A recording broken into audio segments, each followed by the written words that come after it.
Hola chicos de los segundos medios Lafken y Antu. El video que van a ver a continuación intenta un poco dar cierre al mismo tiempo que retroalimentar las actividades realizadas por ustedes. Como dice ahí, ¿no es cierto? Voy a ir revisando, aunque de manera virtual, conjuntamente a ustedes, la guía que formulé para el cumplimiento de dos objetivos concretos. Primero, analizar la crisis del Estado liberal a comienzos del siglo XX y segundo, cómo esto se involucra con la Segunda Guerra Mundial, considerando algunas características del orden de entreguerras, como son el surgimiento de regímenes totalitarios, el horror de los genocidios, entre otras. Me voy a ir ahora directamente a la parte de las actividades y a medida que lo vaya necesitando voy a ir volviendo a partes de la guía muy específicas. Entonces es importante que aquí cada uno de ustedes vaya siguiendo la totalidad del hilo conductor del video que se les presenta a continuación. Entonces bajamos aquí y nos vamos hacia la parte de las actividades. Como ustedes se van a haber dado cuenta, y en cumplimiento a lo que les dije en la clase que nos alcanzamos a conocer con los dos cursos, soy un profesor que le gusta que sus estudiantes escriban y desarrollen la habilidad de redacción. Es una habilidad súper difícil, yo soy muy consciente de ello. Pero hasta el día de hoy, la única forma que tenemos de aprender a escribir es escribiendo, entonces no nos queda de otra. Aquí no hay respuestas buenas o malas, como les decía. Hay respuestas bien o mal argumentadas. Y mientras más argumenten, mejor va a estar su respuesta. En ningún caso va a estar mal. Entonces, les presento varias fuentes, cada uno con su respectivo pie a partir de donde sale. Y con la fuente, con el apoyo de la guía que está desde aquí hacia arriba, se les pide contestar a las preguntas que se proponen. Como primera pregunta y primera fuente, aparece un extracto de un discurso que da Benito Mussolini el año 1921. Dice, se habla mucho de la actividad violenta de los fascistas, nos arrojamos para nosotros solo el derecho de controlarla y, si el caso llega, de eliminarla. Entre tanto y mientras lo consideremos necesario, seguiremos golpeando con el mayor o menor intensidad los cráneos de nuestros enemigos. Es decir, hasta que la verdad haya penetrado en ellos. El programa de la política exterior del fascismo comprende una sola palabra, el expansionismo. Entonces de ahí surge la pregunta. Según ese extracto, ¿con qué motivos Mussolini justifica el actuar violento? Aquí destaco lo que a mi juicio es lo más importante del texto. Puede que ustedes hayan destacado otra cosa y no significa que esté mala, sino que a mi juicio aquí está el centro del problema. Fíjate acá. ¿Con qué motivo Mussolini justifica el actuar violento? Eso va a ser clave, chicos, se los voy a destacar. Porque ¿qué es lo que dice Mussolini? Dice, se habla mucho de la actividad violenta. El que pase de actuar violento a actividad violenta ya es un gran cambio en el uso de los conceptos. El actuar hace referencia a un hecho puntual, como se me cae un vaso, como yo juego un partido, como yo le pego a alguien, eso es un acto de violencia. Pero la actividad violenta significa una sistematización, es decir, que la violencia en este caso no va a ser algo que se utilice una sola vez, sino que va a ser algo que se utilice de forma permanente en la búsqueda de un objetivo. Dice acá, entre tanto y mientras lo consideremos necesario, es decir, que ellos van a desarrollar una actividad violenta mientras lo consideren necesario. Puede ser un año, pueden ser dos, puede ser un día, puede ser medio minuto, puede ser lo que sea. Y nuevamente se hace hincapié en el concepto de necesidad, es decir, la violencia es una necesidad. Seguiremos golpeando con mayor o menor intensidad los cráneos de nuestros enemigos, es decir, hasta que la verdad haya penetrado en ellos. Y ahí está la primera clave que da respuesta a esta pregunta. ¿Con qué motivo Mussolini justifica el actuar violento? con que la actividad violenta es una necesidad para implantar la verdad. Los fascistas son dueños de la verdad. Los fascistas son dueños de la verdad y por ende la violencia es una herramienta al servicio de la verdad. Es importante esto, chicos, porque todos los movimientos totalitarios, sean de izquierda o de derecha, se hacen acreedores de la verdad. Cuando ustedes escuchen a alguien decir, yo tengo la verdad, ojo con eso, la verdad no es única, la verdad es contextual. No hay una sola verdad en política ni en la vida en general, hay verdades. Para los fascistas, su verdad es la violencia. Entonces, desde ahora en adelante, cuando ustedes escuchen a alguien decir, yo soy dueño de la verdad, pregúntense, ¿qué se entiende por verdad? Porque esta pregunta de aquí es la que finalmente termina destruyendo a los sistemas totalitarios. Entonces, ¿cuál es el motivo con el que Mussolini justifica el actuar violento? Con que la violencia es una herramienta al servicio de la verdad. Después se les plantea otra fuente, que son discursos de Adolf Hitler dictados o proclamados el 10 de diciembre del 40. Dice, según el extracto anterior, ¿cuáles son los principales problemas de la democracia? ¿Qué es lo que dice Hitler?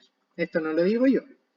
La democracia se puede percibir que tiene un problema y es que ante todo el pueblo no tiene convicciones. Si ustedes se preguntan el día de hoy, en Chile, año 2019, ¿cuáles son las convicciones del pueblo? Puede que llegue a esta misma conclusión, que las convicciones son imposiciones. Alguien te dice qué es lo que hay que pensar. Muy similar a esto, alguien te dice qué es la verdad. ¿Cuál es el problema entonces? Que si la democracia se basa en la imposición de verdades, quienes imponen esa verdad son el capital. Quienes imponen la verdad en una democracia es el capital. Y que cuando ellos dicen, nosotros tenemos aquí la libertad, es ante todo una libre economía. Entonces, fíjate acá. Los principales problemas, lo vamos a separar ahí, problemas de la democracia es que el pueblo no decide, se le impone la verdad. ¿Y quién es el que impone la verdad? Es el capital, es el sistema capitalista. Lo que lleva a que al pueblo no se le coloque en el centro de atención. ¿A qué se refiere el concepto de libertad entonces? A una libertad económica. Las sociedades son más libres mientras más libre sea la economía. ¿Y eso qué es lo que lleva? A que si la economía es libre, al pueblo se le deja de prestar atención. ¿Por qué? Porque se le presta atención simplemente a la generación de riqueza. Después yo digo, planteo como pregunta, ¿estás de acuerdo con las críticas que hace Hitler al sistema democrático? Usted puede decir que sí o que no, lo que importa ahí es el por qué.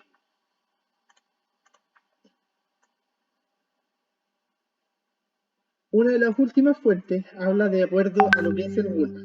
¿Qué es el Gulag? Y según el texto y los apuntes, ¿cuáles son las características de los regímenes totalitarios? Esas son estas de aquí. Los regímenes totalitarios, 1. Ideología antidemocrática y Estado totalitario. 2. Nacionalismo expansionista. 3. Intervención del Estado en sectores claves. 4. Adoctrinamiento y control social. 5. Uso intensivo de la propaganda 6. Existencia de un partido único y persecución política de los opositores. Si usted lee este extracto que está aquí, se va a ir dando cuenta que en mayor o menor medida las 6 características del sistema totalitario están aquí. El Gulag es un sistema de trabajo esclavo para los presos políticos, para los disidentes, en donde se utiliza el trabajo forzado, en donde se destruyen familias, en donde se arresta gente, en donde se les interroga, en donde se mata mucha gente. Es decir, los 6 principios que leía momentos atrás son los que se ven representados en el Gulag. Es lo que en España, en Alemania se conocen como campos de concentración. Después dice, según el texto, según ese texto, extraído de la historia del siglo XX de Erich Hoffmann, según este texto, ¿cuáles son las causas que explican el auge de los regímenes totalitarios? 1.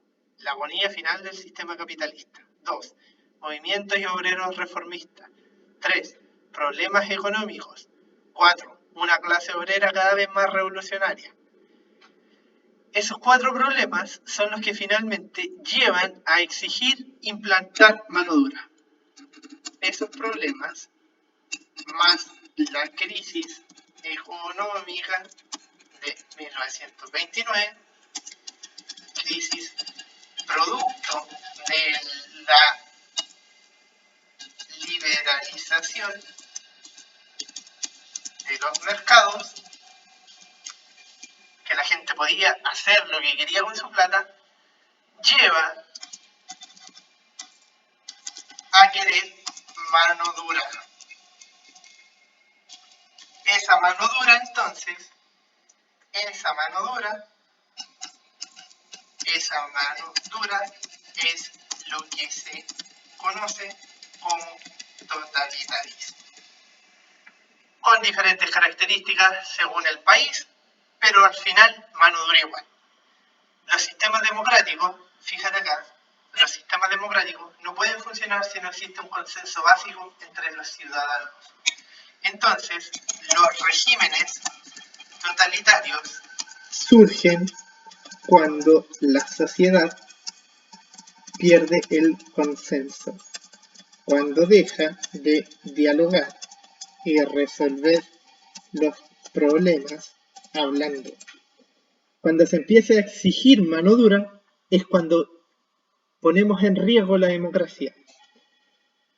Cuando empezamos a exigir mano dura es cuando damos pie a que puedan surgir regímenes totalitarios, sean de izquierda o de derecha.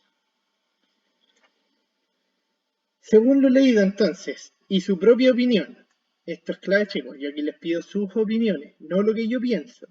¿Crees que actualmente existe un consenso ciudadano sobre cómo debería funcionar una democracia? Si no, ¿por qué?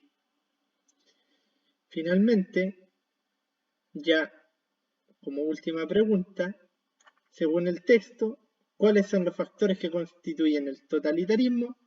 Vuelvo sobre la idea, la formación de las sociedades de masa, la presencia de un ámbito mundial dividido, los puntos que veíamos aquí, esos puntos. ¿Cuáles son los factores que constituyen el totalitarismo? ¿Y cuál cree usted que es el más importante de esos 6 y por qué? Finalmente, ahí se me repitió la pregunta, pido las disculpas del caso. Y finalmente, pregunto respecto a la comparación con el contexto actual. Considerando la situación actual, considerando esta pérdida de consenso, considerando las características que dieron pie al nacimiento de los regímenes totalitarios, ¿sienten ustedes que es posible volver a caer en ese gran error que fue el que cayó Europa en la primera mitad del siglo XX?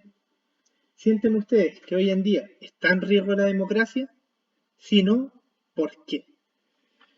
Chicos, a pesar de que no me llegaron muchos trabajos, no sé por qué razón, en realidad necesito esa explicación, de los que me llegaron, siento bastante orgullo de sus trabajos.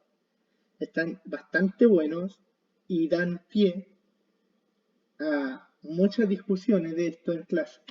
Y no digo que discutir sea malo, sino que discutir es justamente lo que mantiene vivo la democracia. Ponernos de acuerdo y saber por qué no estamos de acuerdo es lo que siempre le va a cerrar la puerta a los regímenes totalitarios.